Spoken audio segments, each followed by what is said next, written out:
parar até aqui, porque creio que alguns termos aqui ditos, pode haver irmãos ou irmãs aí com dificuldade, que a gente pode explorar mais aqui até onde foi lido.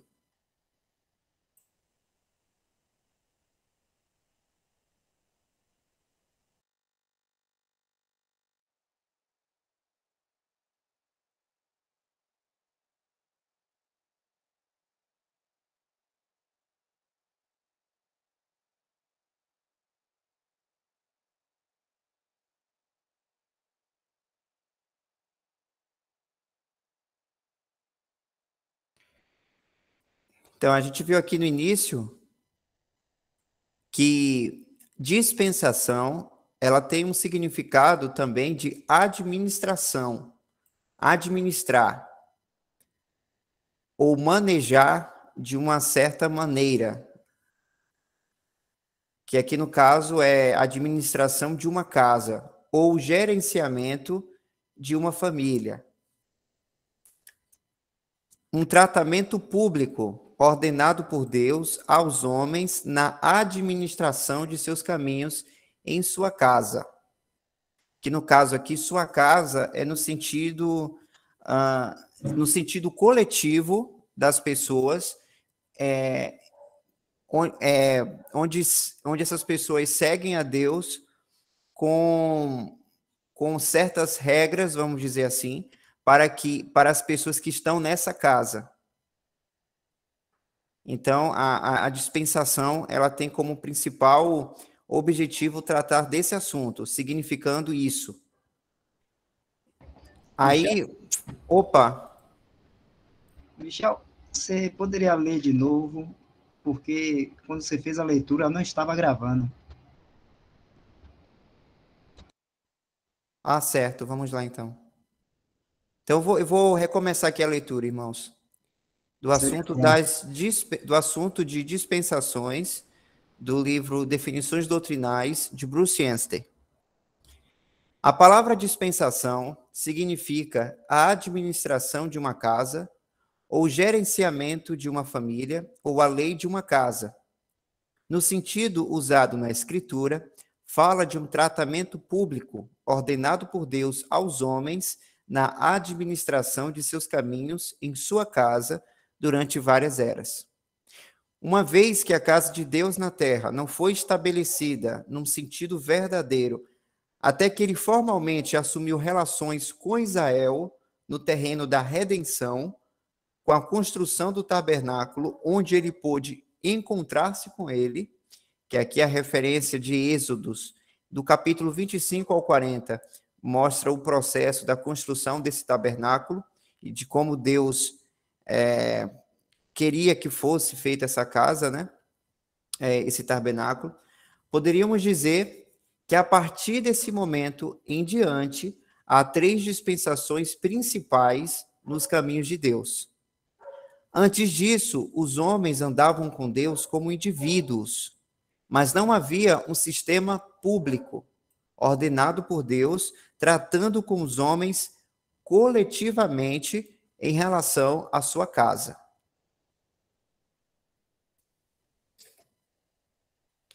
Então, no próximo parágrafo, já vai começar a falar da primeira dispensação principal, que é a da lei, mas se até aqui algum irmão reunido, né, o nome do Senhor, desejar comentar até aqui, para explorar mais, né, a definição de dispensação até aqui, fiquem à vontade.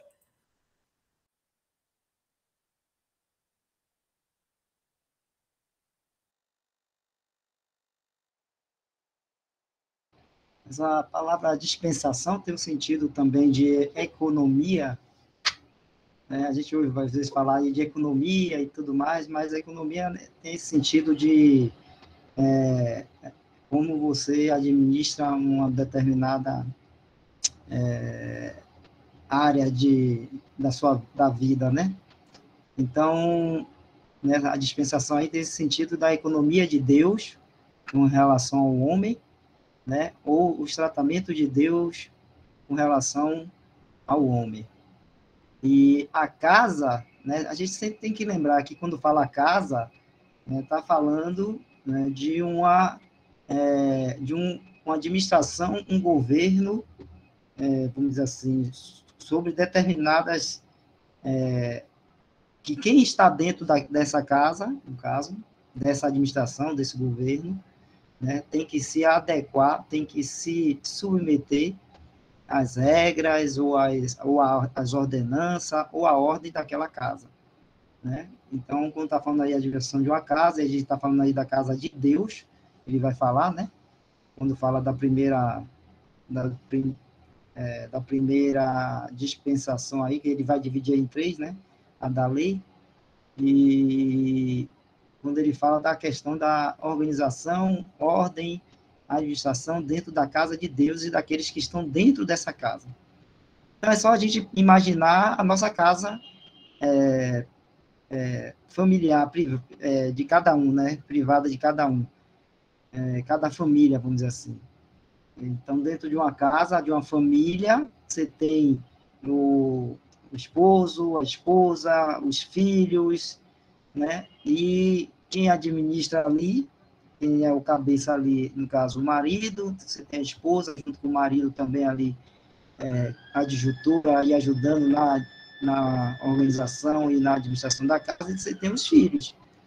Então, quem participa, quem pode, vamos dizer assim, entrar e ter alguma participação naquela casa, são aqueles que são chegados àquela casa, àquela família, ou que são amigos, ou que são parentes, ou, né, aqueles que o, o, aquele que é o cabeça da casa permite estar participando ali. E naquela casa, né, a ordem, a organização, a forma de agir vai ser, né, disciplinada ali pela cabeça da casa, o marido, a esposa ali e tudo mais.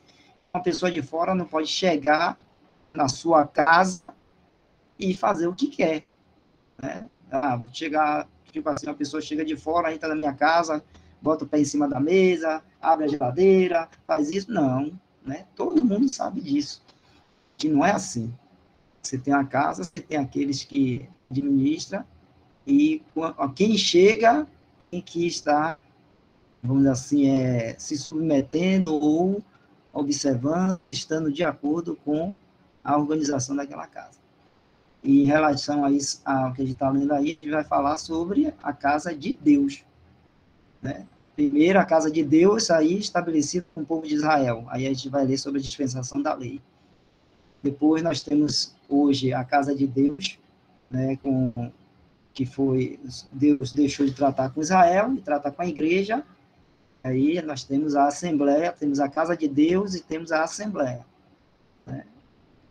E futuramente, depois, Deus vai voltar, o Senhor Jesus vai voltar a tratar com Israel de novo. Mas aí a gente continua lendo aí para a gente ir entendendo mais.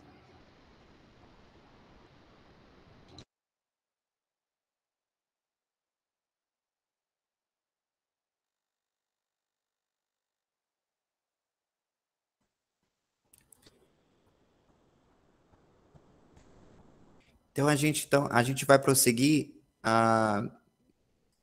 com a dispensação da lei.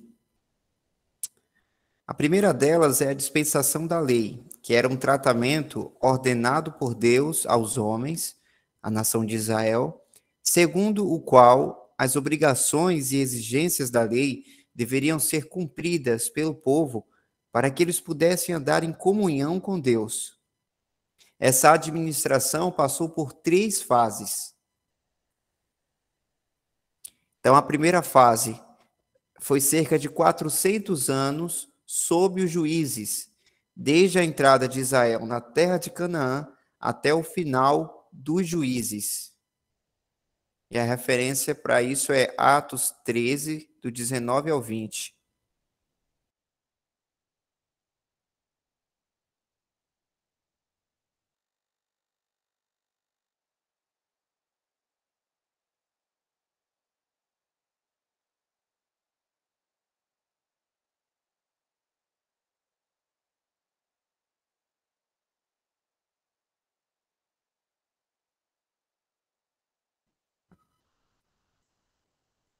O irmão Wesley pode ler, irmão? Ou irmão Elton? Atos 13, 19 a 20, Michel? É isso? Isso. E destruindo as 7 nações da terra de Canaã, deu-lhes por sorte a terra deles. E depois disso, por quase 450 anos, lhe deu juízes, até ao profeta Samuel. Só até aí ou até o 21? Tá aí, né? Tá. É até aí mesmo, irmão. Obrigado. Então, essa foi a primeira fase. A segunda fase dessa administração da lei, ou dispensação da lei, foi cerca de 500 anos sob os reinos de Saul ao cativeiro babilônico. A terceira fase foi cerca de 600 anos de testemunho profético durante os tempos dos gentios, que foi do cativeiro a João Batista. A referência para essa terceira fase é Lucas 16, 16.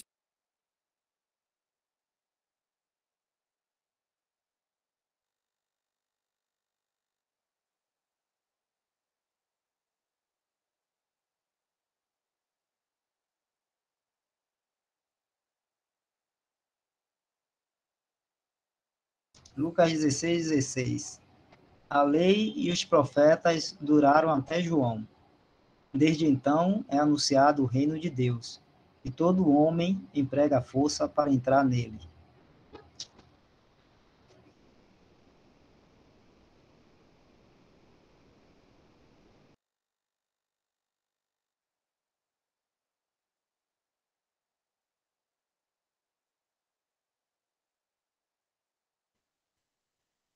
Então, para a gente reforçar esse parágrafo, o irmão Bruce ele está trazendo aqui essas três fases para mostrar que no período da dispensação da lei houve fases diferentes. A gente viu aqui, né, que a dispensação da lei era um tratamento ordenado por Deus aos homens, que nesse caso é a nação de Israel, né, a nação que Deus separou, trouxe para ele para que desse essa responsabilidade dessa nação ser uma luz diante das outras nações, né, porque Israel é o povo terreno de Deus, então Deus estava tratando com Israel. Atualmente ele não tá tratando publicamente como antes, mas após um tempo do arrebatamento da igreja, ele já vai voltar a tratar com a sua nação terrena. Mas aqui diz, né, que segundo o qual as obrigações e exigências da lei deveriam ser cumpridas pelo povo para que eles pudessem andar em comunhão com Deus. Ou seja, para que eles pudessem ter comunhão com Deus, era necessário seguir as regras dessa casa, que é o que tem a ver com o assunto da dispensação. O modo como Deus informou a eles de como é que eles deveriam andar, né, naquelas exigências da lei, para que pudesse ter uma comunhão com ele. Comunhão com Deus e também dando essa luz, né, como eu tinha dito, para as outras nações gentias, para de alguma forma Israel, o povo de Israel, mostrar Deus, né, mostrar o Senhor, o Jeová, né, que era a forma como o Senhor se apresentava a Israel. Era para apresentar também Jeová às outras nações e mostrar a sua glória por meio disso. E aí, essa dispensação, houve essas três fases, que, repetindo aqui, foi cerca de 400 anos sob os juízes, desde a entrada de Israel na terra de Canaã até o final dos juízes. Que se a gente for parar para ver, o livro de Juízes foi, a todo momento, o povo fazendo as coisas de acordo com seus olhos. Eles não tinham rei. O Senhor levantava juízes para que pudesse libertar o povo, porque ficava em escravidão diante de outros povos. Mas aí, logo depois que eles eram libertados, eles voltavam, eles deixavam os mandamentos, as regras da casa, né, de Deus, e aí voltavam à escravidão, aí Deus se compadecia e levantava um outro juiz para poder o representar e poder libertar o seu povo. Muitas vezes assim no livro de Juízes. Então foi uma fase específica, porque isso foi acontecendo, mas aí depois chegou a fase dos reinos, quando quem começou com isso foi o rei Saul, até o cativeiro babilônico, que foi pelo rei, que agora eu não vou me lembrar, não sei se é Josias, acho que não, foi o rei que na verdade foi o Nabucodonosor, né, que deixou um rei lá antes que pudesse acabar com tudo lá. Mas teve um período desses reis aí, que foi cerca de 500 anos. Foi a segunda fase dessa administração da lei. E o terceiro, que o irmão Bruce cita aqui, foi os 600 anos, ou seja, a maior parte do tempo de testemunho profético durante os tempos dos gentios. Por que tempos dos gentios? Porque até então Israel ele tinha uma autonomia, era uma nação que tinha uma autonomia no sentido de que outras nações não comandavam Israel. Mas aí, por causa da falha do testemunho, Deus ele tratou com Israel, fazendo com que eles fossem serem levados cativos à Babilônia, e desde então os gentios começaram a controlar, vamos dizer assim, a nação de Israel, a comandar os israelitas, né? Então, começou com o povo babilônico, por meio do rei Nabucodonosor, e depois, como a gente sabe pela história, foi o Império Romano também, tanto é que nos evangelhos do Senhor Jesus, era o Império Romano que cobrava os impostos dos israelitas, né? E até hoje, na verdade, os gentios, de certa maneira, comandam aquela nação, né? Tanto é que a gente é possível ver, né, as confusões que acontecem até hoje com a nação de Israel, embora Deus não está tratando diretamente agora com a nação, ele está tratando agora com a igreja, o seu povo celestial. Depois ele voltará a tratar.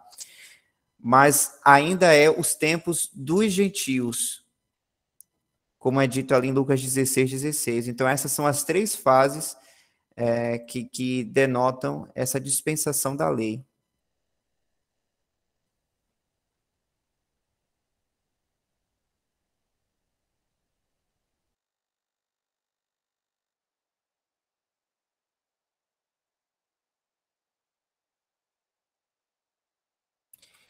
E eu quero só dizer aqui rapidamente de como isso é específico à dispensação da lei, porque aqui deixa muito claro, irmãos, que Deus deu a lei para o povo de Israel. E tinha aqueles, os gentios, que quando eles iam para ficar em Israel, eles tinham que seguir certas ordenanças para que fosse como se fosse um israelita. E a partir de então ele deveria obedecer essa lei também. Mas Deus ele não entregou essa lei para todas as nações gentias, como se todas fossem obrigadas a seguir, porque Deus ele estava tratando ali com o seu povo terreno, que é Israel. Tanto é que eu lembro até de um versículo que o Senhor diz assim: eu dei o meu sábado para vocês. Eu vou ver se eu consigo achar o versículo, só para tratar como um exemplo.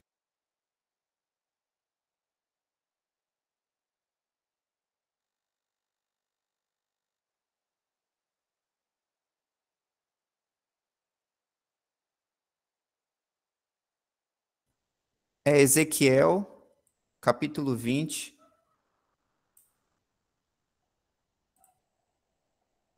a partir do 12.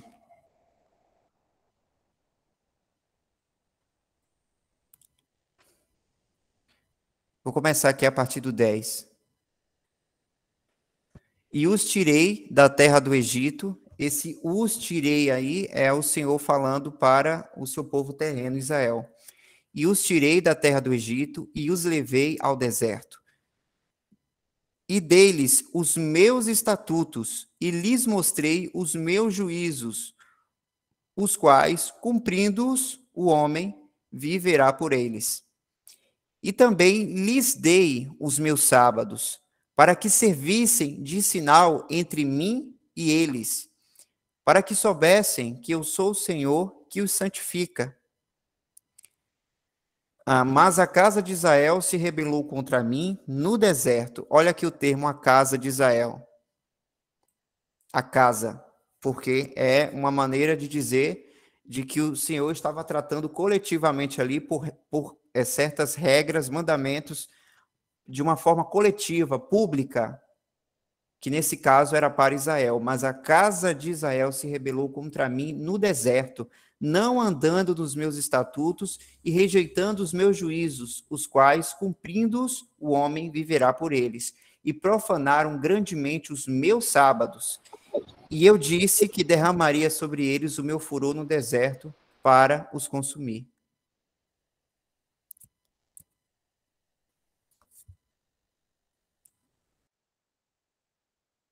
Então, a gente vê, por exemplo, a questão do ponto do guardar o sábado, por exemplo. O Senhor, ele não deu essa ordenança para todas as nações.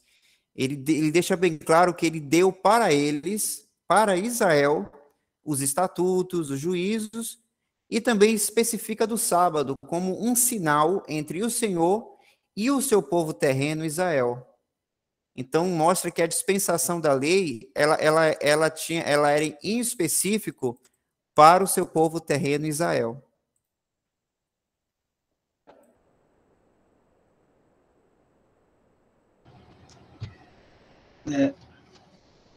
Eu acabei me sendo desconectado aqui, Michel, não sei se eu perdi muito do que você estava falando. Você começou a entrar no assunto do sábado aí, não sei se foi uma pergunta, você está respondendo uma pergunta.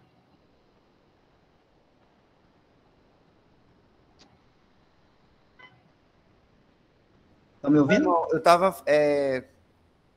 tratando aqui da questão do Senhor ter dado os seus mandamentos, os seus juízos, e até a questão do sábado, por exemplo, do povo de Israel, utilizando como referência aqui, quando o Senhor cita aqui no verso 12, e também lhes dei os meus sábados, para que servissem de sinal entre mim e eles, para que soubessem que eu sou o Senhor que os santifica. Tá bom. Só queria comentar também uma coisa, né? Segundo Timóteo, capítulo 2, verso 15, porque a gente está falando sobre a dispensação, né? A gente está começando a falar sobre isso, e eu queria ressaltar a importância de a gente entender esse assunto, né? E aí, segundo Timóteo, capítulo 2, verso 15, fala, procura apresentar-te a Deus aprovado como obreiro que não tem de que se envergonhar, que maneja bem a palavra da verdade. Hoje em dia, né, muito dos erros e da falta de entendimento da palavra de Deus que existe hoje no meio cristão é por causa da falta de entendimento dessa verdade dispensacional, né?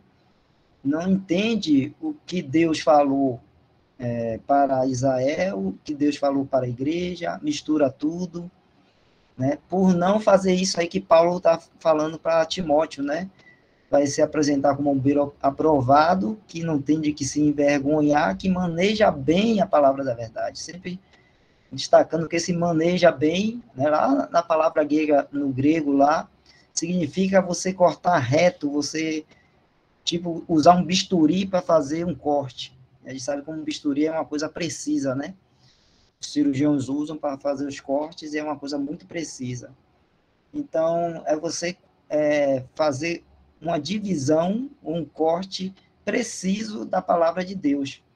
E a gente só consegue fazer isso quando a gente entende a questão dispensacional, né? E entende, né, como Deus tratou, né, com Israel, como Deus está tratando hoje com a igreja e como Deus, né, futuramente vai tratar de novo com Israel e com todo o mundo, né, no reino milenal.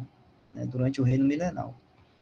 Então, isso é muito importante, porque as pessoas começam a entender certos trechos da palavra de Deus de forma errada, errônea, porque Deus está falando para Israel e você traz aquilo para a igreja, como o irmão Michel está destacando aí a questão, por exemplo, do sábado.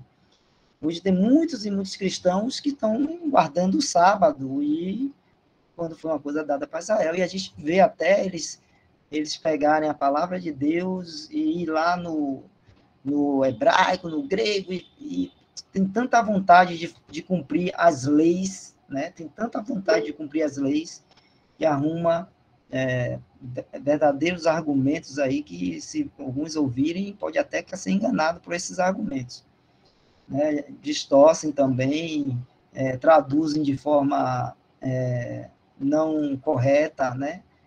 Porque a gente vai ver também que a palavra, por exemplo, sábado, não significa só o dia de sábado, né? Mas também pode significar semana, né? E aí, isso aí, quando você não sabe diferenciar, quando a palavra está usando aquela palavra Shabat como sábado ou Shabat como semana, você traduz de forma errada e mistura as coisas, tá bom? Então, mas o que mais prejudica no entendimento, e o que mais ajuda, né, o que mais prejudica é você não entender a dispensação. E o que mais ajuda é você entender a dispensação. Você entender cada parte, cada momento em que Deus está tratando, né, com Israel, está tratando com a igreja, e como Deus vai tratar futuramente as coisas. Se você não entende essas coisas, se não separa bem, não divide bem, não maneja bem a palavra da verdade, né, vai ter entendimentos, vai ler certos trechos da palavra de Deus e vai ter um entendimento errôneo, errado, né, sem falar, né, sem falar o testemunho cristão arruinado foi provocado também, em grande parte, pela igreja ter trazido coisas do judaísmo, coisas de Israel, coisas fundadas para Israel, trazer para a igreja. Isso é o quê? É não entender a dispensação. Quando a gente está lendo mesmo o livro de Hebreus, aquele livro de Hebreus ali, vamos dizer assim, é o divisor de águas ali para, vamos dizer assim, é o Paulo batendo o martelo final nessa questão de que o que é para Israel, Deus deixou de tratar. O que é para a igreja, né, Deus está tratando hoje. E são coisas melhores, né, mais elevadas, e que não que nos colocam num patamar de privilégio muito maiores do que aqueles que Israel tinha quando Deus estava tratando com eles. Então, a gente entender essa questão da dispensação é fundamental. Sugiro até os irmãos irem naqueles, enquanto ainda é tempo, do irmão Márcio, né, o canal dele ali, enquanto ainda é tempo, tem lá os estudos das dispensações do irmão do irmão Lemão, né?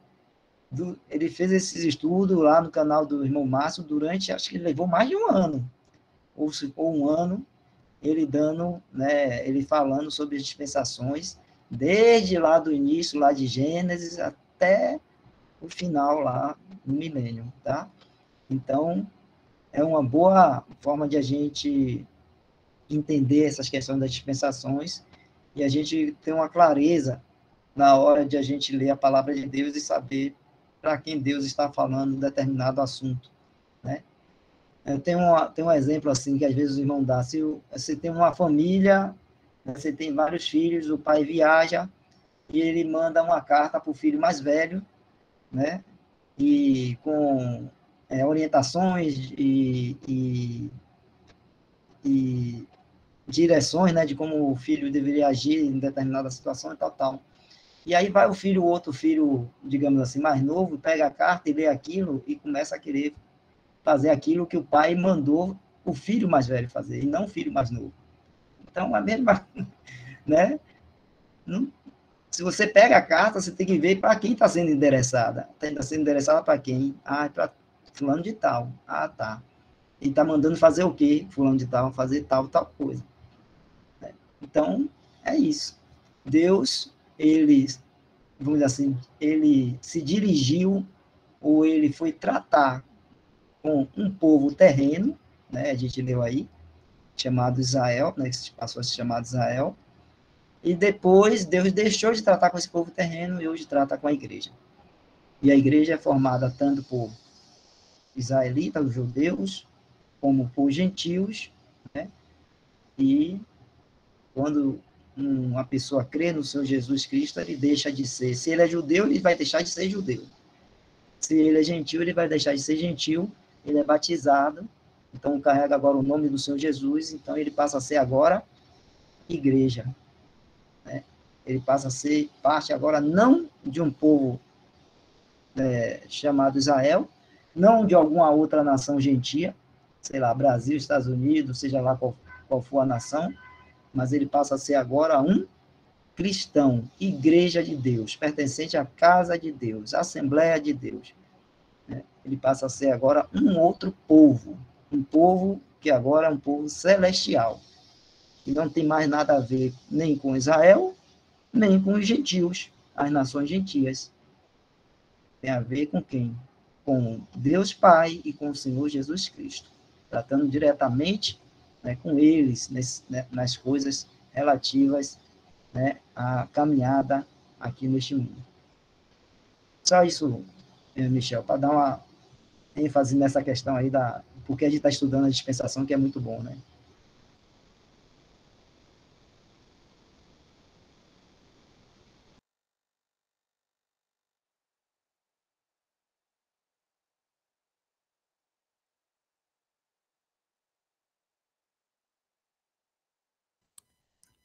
Por isso a importância, irmãos, de aprendermos, de meditarmos, né, nesse estudo das dispensações. E, na verdade, qualquer assunto que envolve a doutrina ela é muito importante, porque a gente acaba se posicionando de uma maneira correta, né, com um entendimento de saber, nessa situação que eu estou agora, onde é que eu estou, onde é que eu estou posicionado, como Deus está tratando nesse momento, entende? Essas questões de entendimento da doutrina acabam resultando em nós uma prática, porque a gente vai cada vez mais entendendo a mente de Deus. Então, esse assunto, como outros também, são muito importantes.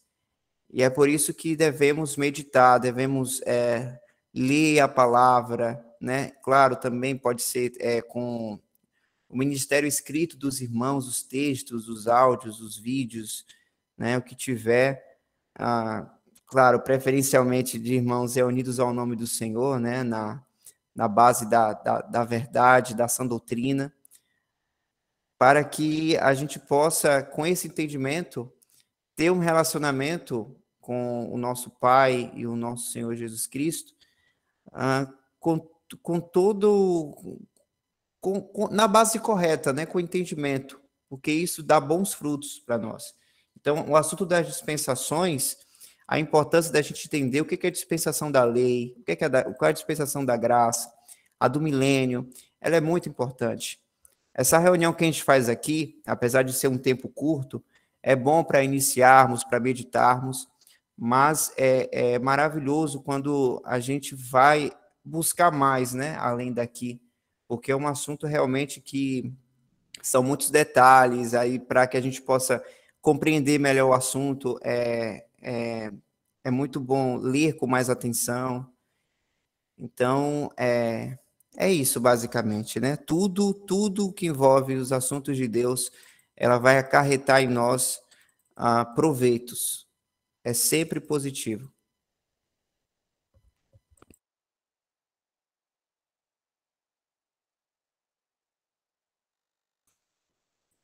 Diga aí, irmão José.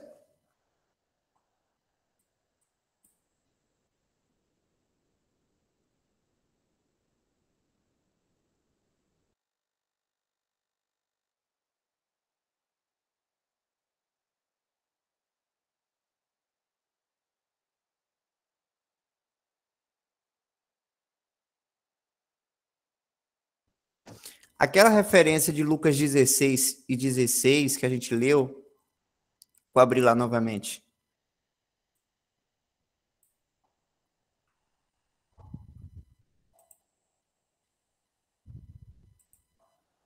A lei e os profetas duraram até João. Desde então é anunciado o reino de Deus e todo homem emprega força para entrar nele. O Senhor aqui fala que a lei e os profetas duraram até João, porque quando o Senhor ele foi batizado, ele começou o seu ministério aqui na terra. E esse ministério ele tem a ver, inclusive, no sentido judaico, porque ele começou a apresentar o evangelho do reino para as pessoas, porque o rei estava presente, que era o próprio Senhor. Então, desde então, é que o Senhor fala aqui, desde então é anunciado o reino de Deus. E todo homem prega força para entrar nele. E a gente viu lá, a gente vê pelos evangelhos que o Senhor Jesus começou a ser negado, tanto ele quanto os discípulos, ao qual ele deu a responsabilidade de ser pregado o evangelho do reino. Mas aí a nação como um todo, como um testemunho geral, negou esse evangelho do reino. E a partir de então, o Senhor começa agora a tratar com qualquer pessoa que queira participar desse reino, que aí ele começa a tratar aquelas parábolas do joio e do trigo, porque agora vai entrar coisas novas, né? Que ele até fala lá em, deixa eu ver aqui, Mateus capítulo 13, e o Senhor fala assim, velhas e novas, não sei onde é que está. Aqui. Mateus capítulo 13, verso 52, e ele disse-lhes, por isso todo escriba instruído acerca do reino dos céus é semelhante ao pai de família que tira do seu tesouro coisas novas e velhas. Velhas porque tem a ver com o Antigo Testamento, e as coisas novas foi quando o Senhor começou a trazer coisas que só foi por ele que ele começou a revelar, como, por exemplo, apresentar o Pai. O Pai, o Senhor foi o primeiro a apresentar. E também ele começou a apresentar a salvação da alma por meio de sua pessoa, que são os versículos bem conhecidos, né? Quando o Senhor diz, porque Deus amou o mundo de tal maneira que deu o seu Filho unigênito, para que todo aquele que nele crê não pereça, mas tenha vida eterna. Então, o próprio Evangelho da Graça começou a ser pregado primeiro por ele, né? Mesmo antes dele fazer a obra de redenção na cruz. Porque aí, como o Senhor é soberano, ele já sabia que isso iria acontecer, que ele iria passar por isso, ele já estava apresentando o Evangelho. Então, é por isso que fala que a lei e os profetas foi até João, entende? Porque o Senhor agora não estava tratando com a lei no seu ministério, mas era algo que já envolvia a graça. A gente pode abrir aí em Hebreus capítulo 1, verso 1.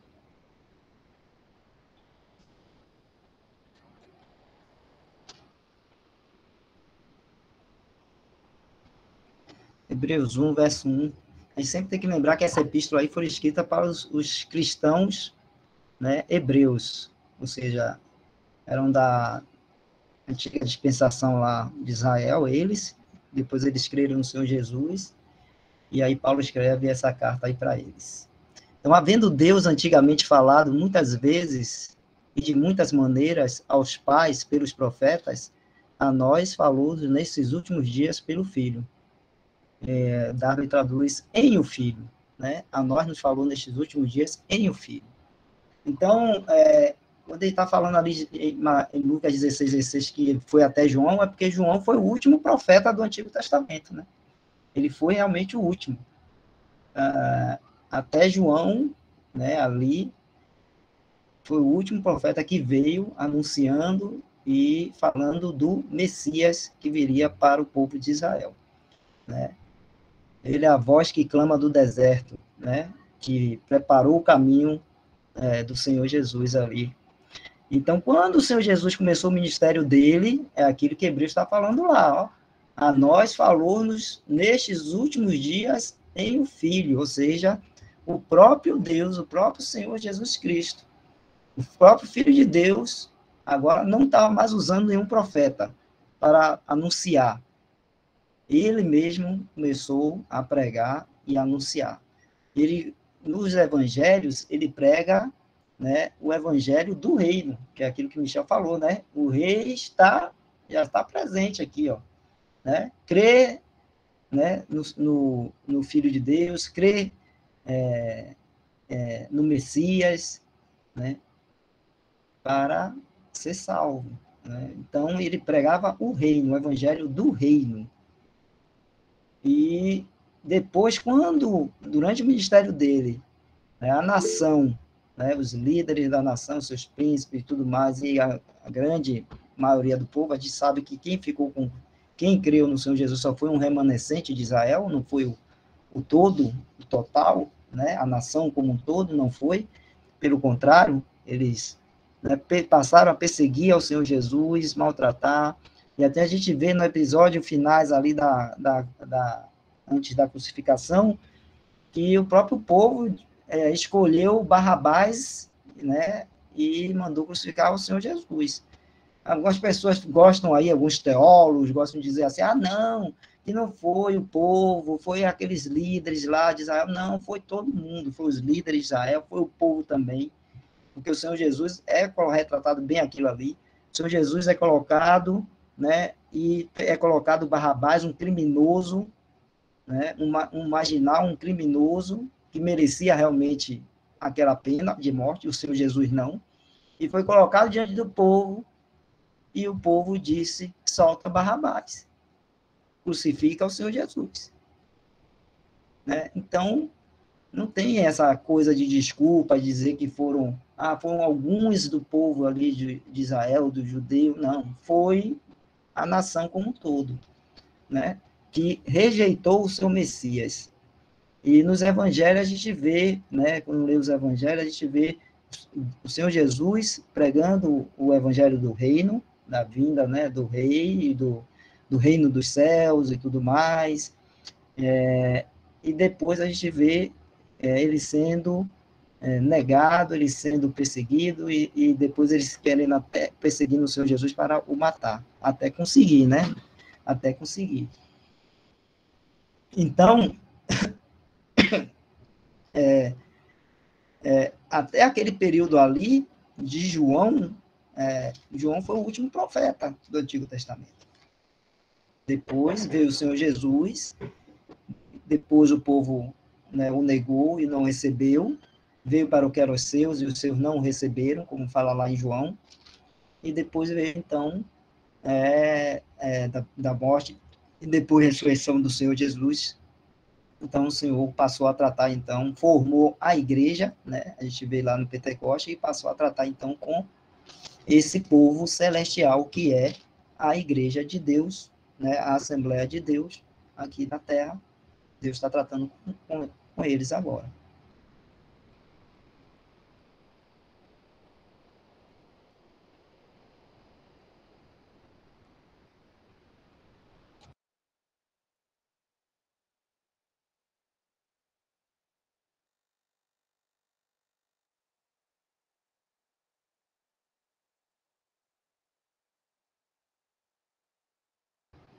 O irmão José Nilton colocou ali no final, né, se aquele que está em Lucas 16 dos profetas, ali se aplica para os profetas ditos hoje, das denominações hoje. Né? Acho que não, porque não tem mais, né? Desde o João foi o último, então não tem mais profeta como do Antigo Testamento. João foi o último. Os profetas que a gente que é falado nas epístolas, né? Os profetas, os apóstolos e profetas, né? Da igreja, né? Eram realmente homens que tinham dom da profecia, nós no sentido, no início da igreja, de trazer essas revelações que eram para a igreja. Né? Paulo, um apóstolo e profeta também ali, porque estava trazendo todas as revelações e as ordens de Deus dadas para a igreja, e muitos, né, ali, daqueles cristãos, recebiam esse dom, e eram profetas, e falavam das coisas de Deus relativas à igreja, coisas que não estavam ainda, vamos dizer assim, estabelecidas através da Escritura, estava sendo ainda revelado, coisas novas sendo reveladas. Então, nesse sentido de trazer uma coisa nova de Deus, lá no início da igreja tinha os profetas, né? Hoje, né, profetizar, se é que a gente pode falar assim, né? Profetizar é a gente falar da palavra de Deus, falar o que já está revelado. Não existe revelação nova. Né? Uma pessoa se dizendo profeta e trazer uma mensagem nova, uma revelação de Deus. Não existe isso. Se algum irmão vem e traz alguma coisa que não está na palavra de Deus, que já foi esse cânone que já foi estabelecido, né, que já foi fechado, vamos dizer assim, se traz, vem e traz alguma coisa que não está na palavra de Deus, né, então a gente não tem que receber essa palavra, né, como vinda de Deus, porque para nós a palavra já foi dada, né, já nos foi dada, e a gente tem ela nas nossas mãos.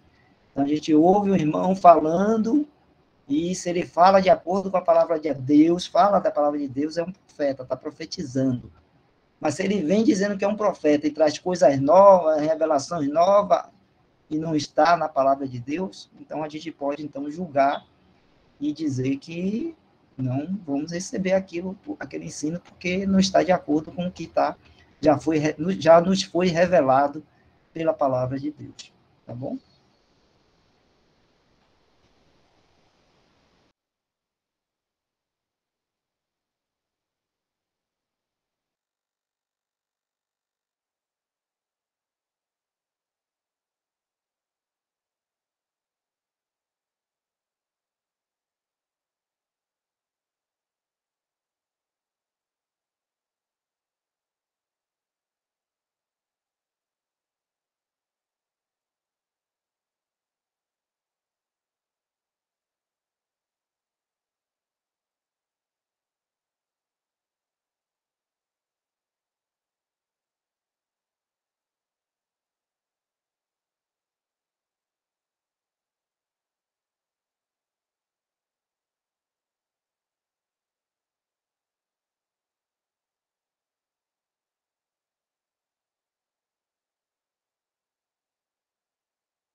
Então, até aqui, a gente viu a dispensação da lei, claro, de uma maneira resumida.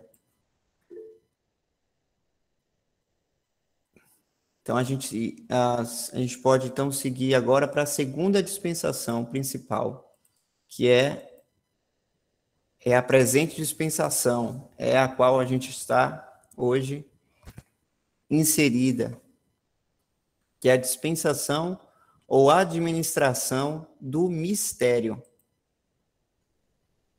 A referência para o nome dessa dispensação está em Efésios capítulo 3, verso 9.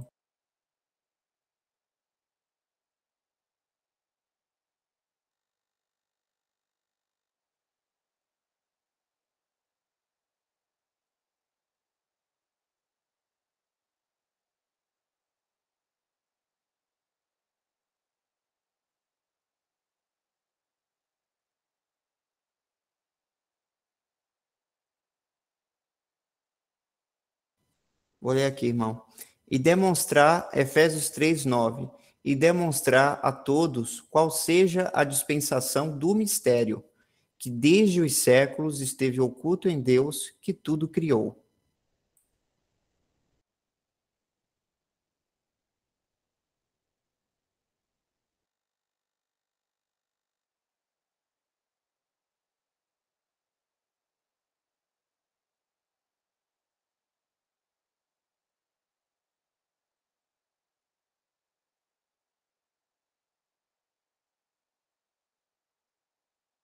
Michel, não estou te ouvindo.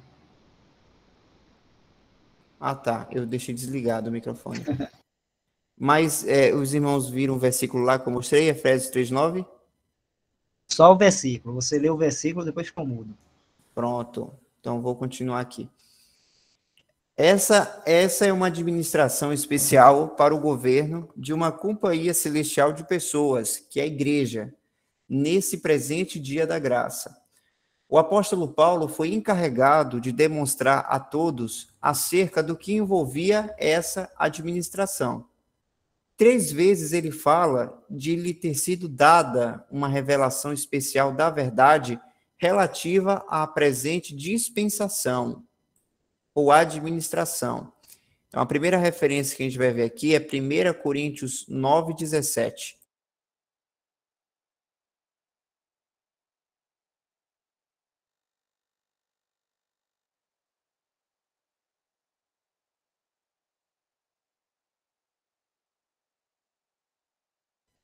O irmão Wesley deseja ler, irmão? Sim, vamos lá. E por isso, se o faço de boa mente, terei prêmio. Mas se de má vontade, apenas uma dispensação me é confiada. A outra é lá em Efésios, capítulo 3, versos 2. Mas a gente pode começar do 1. Por esta causa eu, Paulo, sou o prisioneiro de Jesus Cristo por vós, os gentios. Se é que tendes ouvido a dispensação da graça de Deus, que para convosco me foi dada. A próxima é Colossenses, capítulo 1, verso 25.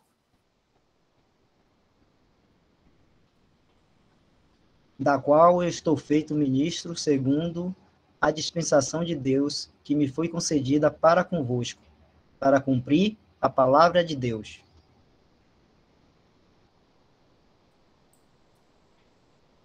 Então, essas são as 3 referências que o apóstolo Paulo fala, que foi dada a ele essa para transmitir as verdades dessa dispensação do mistério. Ele devia ensinar as grandes verdades do mistério que desde os séculos esteve oculto, que dizia respeito a Cristo e à igreja, incluindo desde o chamado da igreja até os arranjos práticos para os santos se reunirem para adoração e ministério. A igreja propriamente não é uma dispensação, mas é governada por uma dispensação ou lei da casa de Deus em relação à verdade revelada no mistério.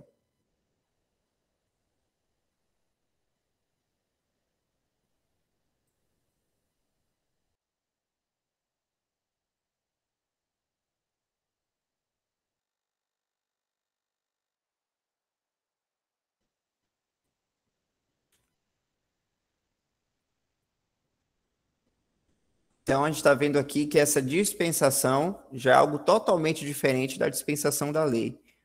Por quê? Primeiro ponto, a gente viu aqui que essa dispensação da lei estava oculta. Por quê? Porque é chamada de mistério. Porque Deus ele não tinha revelado isso a ninguém dessa dispensação. Estava guardado em seu coração e agora ele revelou. Apesar de ser chamada dispensação do mistério, não é porque está misterioso até agora e ninguém sabe. Não, o Senhor já revelou tudo o que fosse já necessário a gente saber, que está em sua palavra. Mas é mistério no sentido porque Deus ele não tinha revelado isso no Antigo Testamento. Os profetas não sabiam sobre isso. Eles poderiam até escrever em modo de figura a Cristo é a igreja, por exemplo, mas eles não tinham ciência disso. Porque essa dispensação do mistério, ela diz respeito a Cristo e a igreja. Então, Cristo e a igreja era um assunto que somente Deus sabia. E ele não revelou até o momento devido, que foi por meio do apóstolo Paulo, essas verdades. E aí o apóstolo Paulo foi o encarregado de transmitir essa mensagem aos santos, né? Essas regras, vamos dizer assim, de que entre essas regras está aqui, né? Os arranjos práticos para os santos se reunirem para adoração e ministério. Então, por exemplo, na dispensação da lei, os judeus, eles homenageavam a Deus, adoravam a Deus de uma maneira que, inclusive, tinha a ver com materiais, com coisas físicas, com cheiro, com som, né, instrumentos musicais. Mas agora, com a igreja, essa adoração não seria da mesma maneira. Seria da maneira como o Senhor disse para a mulher samaritana, né, de que as pessoas adorariam em espírito e em verdade. Vou abrir aqui a referência. João 4.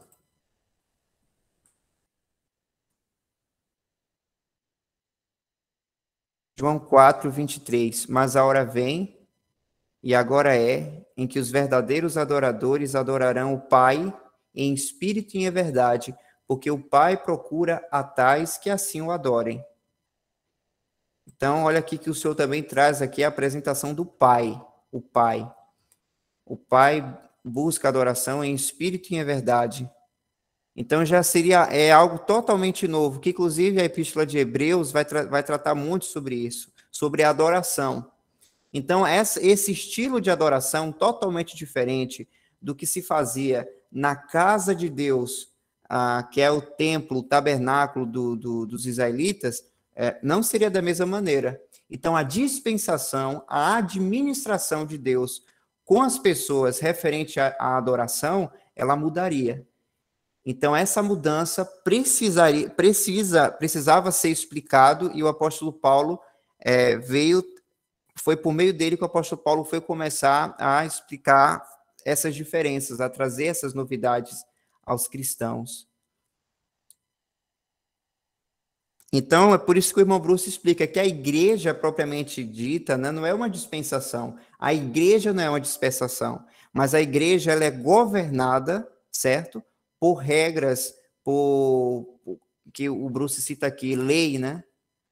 Por uma dispensação ou lei da casa de Deus em relação à verdade revelada no mistério. Então, a igreja ela é governada por uma dispensação que não tem relação com a dispensação da lei, mas por essa dispensação do mistério. E nós, irmãos, nós estudamos um período que foi o assunto que foi a casa de Deus. E isso tem muita relação com a dispensação, porque a casa de Deus, para os israelitas, era uma construção física, que foi o templo, que foi o tabernáculo. Eles tinham que ir em um local físico, entrar naquela casa para poder fazer o louvor a Deus, né? Levar as ofertas. Só que hoje, na dispensação do mistério, a casa de Deus não é algo mais físico. A casa de Deus hoje é a igreja, o corpo de Cristo, a sua noiva. Então, a casa de Deus está aqui na terra, mas agora são pessoas, pedras vivas.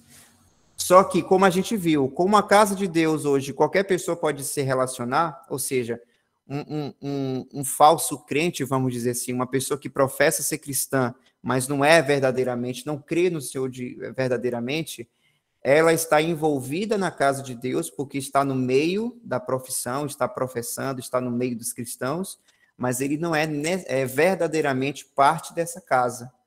Então, quando se trata das dispensações, também tem muitas diferenças de termos, como a casa de Deus.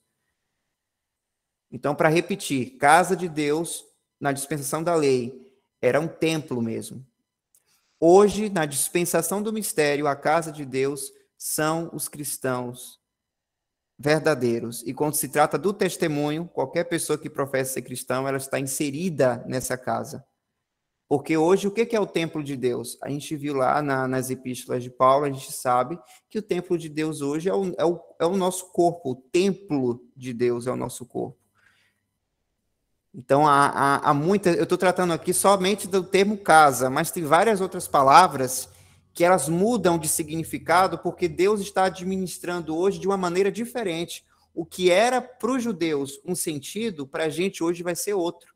Por isso que a importância de manejar, de dividir bem a palavra de Deus, como a gente viu lá, a orientação que o apóstolo Paulo deu para Timóteo, dividir bem a palavra de Deus. Porque se a gente pegar uma passagem lá em Ezequiel, lá em 2 Samuel, e tratar como doutrina, isso vai ser um perigo, principalmente de Salmos, né? De pegar um versículo lá em Salmos e tratar como se fosse uma doutrina para a igreja, e tá lá uma orientação que não é para o cristão. Como, por exemplo, a vingança. Davi tem muitos escritos ali em Salmos falando: oh Deus, vinga, me vinga, derruba os meus inimigos. Sendo que nós não podemos, nessa dispensação da graça, né, irmãos, ter esse tipo de sentimento. A graça, ela deve transbordar em nossas vidas e nunca desejar um mal de um inimigo.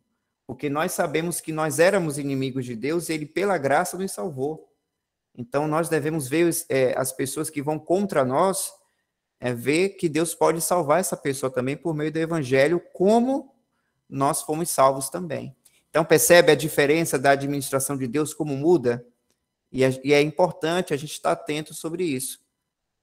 Ter entendimento, com leitura, comunhão, com estudo, para que a gente não possa cair em laços, né, perigosos.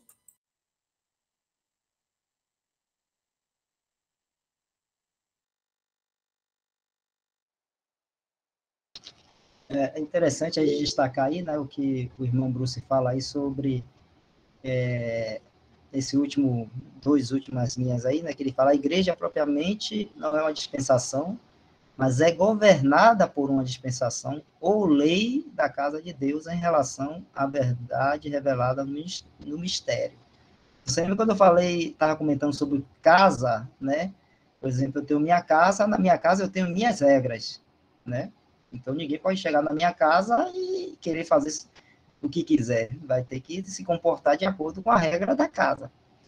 E quando está falando da casa de Deus hoje, né, porque a gente, muitas vezes, a gente faz essa separação, né, da dispensação da lei, a dispensação da graça, e a gente pensa, muitas vezes os cristãos estão pensando que o cristão não tem lei, não tem uma regra, não tem uma ordem, né, para poder obedecer e para poder viver. Pelo contrário, né? Tem sim. Tem sim. Então, é o que ele está falando. Não, existe uma lei na casa de Deus e a gente tem que estar se submetendo a essa lei aí, né? Que é muitas vezes chamada na palavra de Deus de lei da liberdade, como fala lá em Tiago 2, verso 12, quando ele fala assim: assim falai, assim procedei, como devendo ser julgados pela lei da liberdade. Não é a lei mosaica, né? Está falando da lei da liberdade. Que lei da liberdade é essa? Nós hoje somos livres em Cristo Jesus.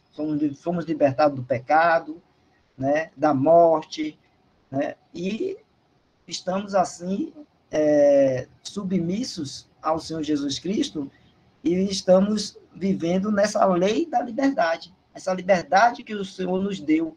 De quê? De não sermos mais dominados pelo pecado, né? De não sermos mais, temos mais temor da morte e temos a vida, né? Então, somos livres hoje. E existe, então, a ordem, a lei na casa de Deus. Se eu não me engano, também algumas referências da palavra de Deus, acho que em Romanos, se o irmão Michel puder ver aí, ele fala assim: a lei de Cristo. Ele fala da lei de Cristo. Então, tudo isso é o quê? É para nós hoje. O que é que diferencia, né? E também diferenciava naquela época lá da lei mosaica, e que muitas vezes os cristãos, quando quer trazer a lei mosaica para a igreja, né, ou para essa época da graça, o que é que diferencia, o que é que erra? É querer fazer, né, da obediência a uma lei a maneira ou a forma de ser salvo. Quando a gente aprendeu pela essa nova dispensação, né, esse mistério que foi revelado para nós, e a gente aprendeu que nós somos salvos por graça, mediante a fé, né, quando cremos ali na pessoa do Senhor Jesus Cristo. A salvação é por graça, ela nos foi dada, sem nós merecermos, sem nós termos feito nada para merecermos essa salvação, sem nós termos feito nada que Deus olhasse assim para nós e dissesse, não, Wesley merece a salvação porque ele fez tal e tal coisa, então merece. Nada, não fiz nada. Morto em meus delitos e pecados. Assim Deus me encontrou. E assim Deus, por graça, pela graça do Senhor Jesus Cristo, ele me salvou. Né? Então, quando o cristão quer trazer as coisas da lei mosaica ou de qualquer outra lei que ele mesmo faça para dizer que para ter o favor de Deus e ter a salvação precisa obedecer esses preceitos, essas leis, está errando. Não entendeu a graça de Deus, não entendeu esse mistério, né, que Deus revelou para nós, né, e que também funcionava a lei mosaica. Porque apesar da lei mosaica dizer assim, ó, por essa lei, por aqueles mandamentos, o povo ia viver. Isso está lá em Deuteronômio. Ou seja, se alguém conseguisse cumprir toda a lei, né, se algum israelita naquela época conseguisse viver a vida dele cumprindo toda a lei, ele ia viver aqui na terra e não ia morrer.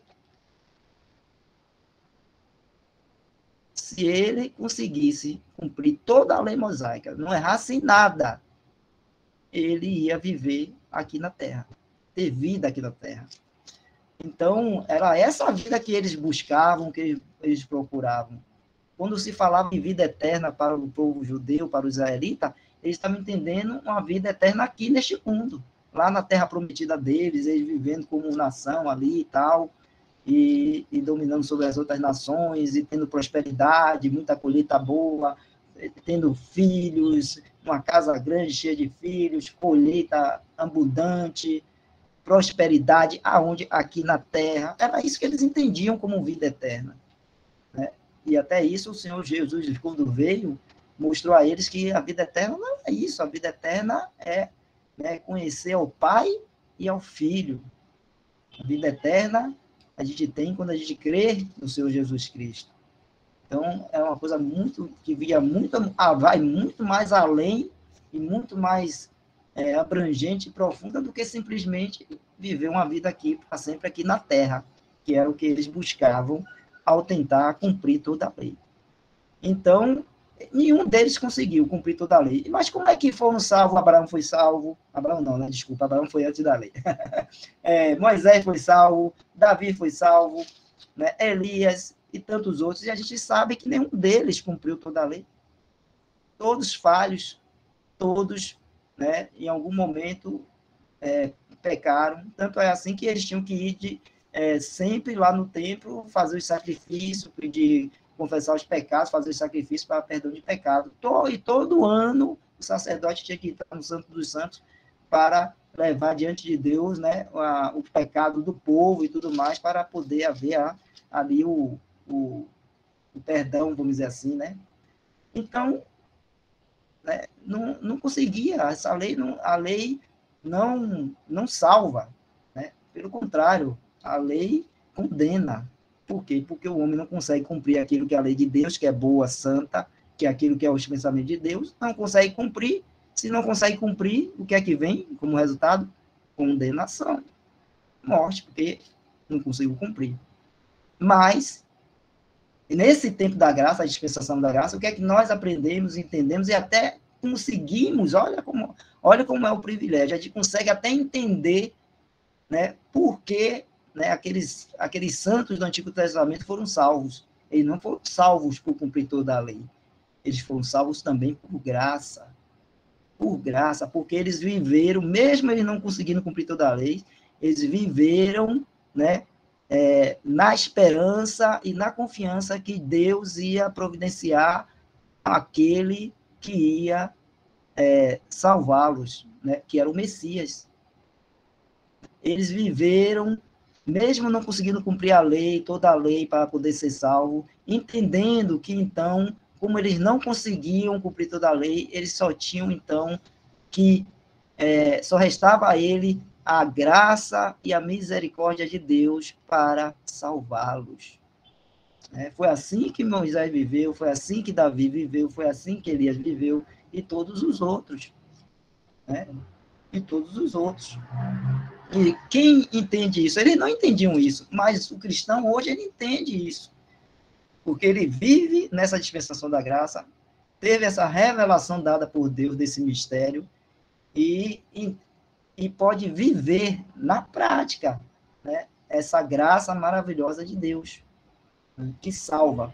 Então, a lei não salva ninguém, mas ela, né, mostra quais são os pensamentos de Deus e a direção de Deus naquilo que é verdadeiro e correto. Então, hoje, nessa dispensação da graça, nós somos salvos pela graça, né, por crer no Senhor Jesus Cristo, ter essa fé que Ele nos dá para crer, e assim somos salvos por graça, mas não estamos fora do governo de Deus. Não estamos sem uma lei, uma ordem na casa de Deus para nos guiar e para nos dirigir. Então, existe sim essa lei de Cristo, essa lei da liberdade hoje para nós, que nos orienta e nos dirige para como nós devemos viver a fé cristã, né, viver a vida cristã aqui, né, durante essa peregrinação que nós estamos aqui. Até mesmo, não somente a questão da vivência prática da fé, mas também da questão até da adoração. Né? Porque o povo de Israel recebeu a lei, recebeu a forma de se adorar. A igreja também recebeu, né, ordens da forma de se adorar. Né? Como o irmão Michel falou, nós adoramos em espírito e verdade. Então, a igreja, né, o Senhor orienta como é que deve ser, vamos dizer assim, a prática do culto, da adoração a Deus, mas não fala em nenhum momento de um templo, não fala em nenhum momento de alguém, um homem ou um grupo de homens estando à frente e dirigindo o louvor, a adoração na Assembleia. Não fala nada disso, né? Dá outras orientações que nós devemos seguir, mas essas orientações que são, vamos dizer assim, resquícios, são coisas que as igrejas trouxeram do Antigo Testamento, da lei mosaica, isso aí não tem. Então, tem uma coisa que é nova, que é para a igreja, e que está relacionada, está ligada a uma adoração em espírito e verdade. O povo de Israel estava ligado a uma adoração em verdade, mas não em espírito. Por que em verdade? Porque eles adoravam, né, segundo os mandamentos da lei ali, segundo a ordenação que Deus deu através de Moisés. No templo, todos os sacrifícios, os rituais, tudo foi Deus que deu para eles fazerem. Então, eles faziam, estava na verdade. A verdade de Deus era assim que eles deveriam adorar. Mas eles adoravam o Espírito? Não. Por quê? Porque eles não tinham o Espírito Santo habitando neles, porque eles precisavam de todos aqueles rituais que, vamos dizer assim, estimulavam ou, vamos dizer assim, tocavam, né, em coisas sensoriais físicas dele, que, como o irmão Michel falou, o olfato, a audição, a visão, né? Tudo isso era para estimular a adoração. Então, as ofertas queimadas subiam o odor, né? O odor das ofertas queimadas, eles sentiam o cheiro. Eles viam o templo todo construído muito bonito, era visual. Eles ouviam o coral, né, dos levitas cantando e louvando a Deus, então, auditivo. Eles precisavam disso para adorar. E hoje o cristão não precisa nada disso. O cristão adora em espírito, em verdade. Ele não precisa. Ele não precisa que um coral de homens e mulheres estimule a adoração dele. Não precisa. Né? Ele não precisa de um templo bonito, muito pomposo, para estimular o visual e a contemplação dele, o êxtase dele, para ele poder adorar. Não precisa. Né? Porque ele tem, né, o Espírito Santo habitando nele, é um salvo, uma nova vida em Cristo Jesus, tem o Espírito Santo habitando nele e ele pode adorar em espírito e em verdade. Né? Em espírito e em verdade. Só isso aí, irmãos.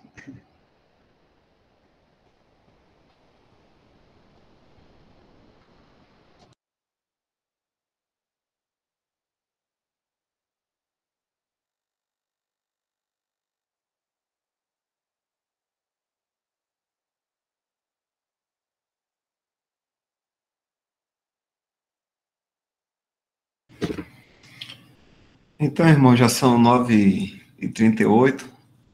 Hoje encerrou o estudo aqui das dispensações, Wesley? Algum ponto a mais Eu aqui? acho que não, porque tem a terceira parte, né? Não são três aí que ele dividiu nas três principais. A gente leu duas. Tá faltando a terceira. Essa aqui, né? Tá faltando a terceira, a dispensação da plenitude dos tempos, que é o milênio. Ah, então deve estar aqui do lado, peraí. Não é isso, Michel? Falta uma parte aí. Eu vou passar o trecho que a gente pode estar continuando. Eu mando para o Zap de Dal. Ah, é porque aqui não está aparecendo não, né, Michel?